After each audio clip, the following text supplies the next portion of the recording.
Ratusan tenaga kesehatan yang menangani COVID-19 Kota Lubuk Linggau mulai mengeluh lantaran insentif mereka hingga kini belum juga ada kejelasan lebih kurang setahun terakhir.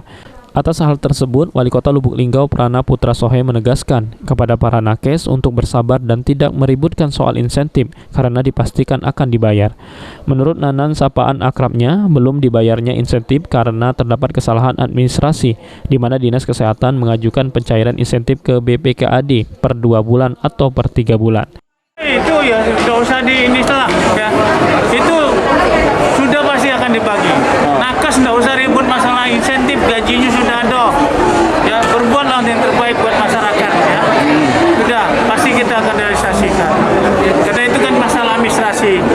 Mereka seharusnya nagihnya per 2 bulan, per 3 bulan. Nah, kalau nagihnya numpuk di belakang, ya nagihlah dulu lah.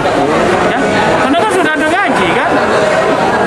Sesuai diinstruksikan Kemenkes, insentif yang diterima nakes dokter spesialis sebesar 15 juta rupiah per bulan, dokter umum 10 juta rupiah, perawat 7 juta rupiah, dan nakes lain seperti petugas laboratorium sebesar 5 juta rupiah per bulan. Tri Hajariah, PAL TV.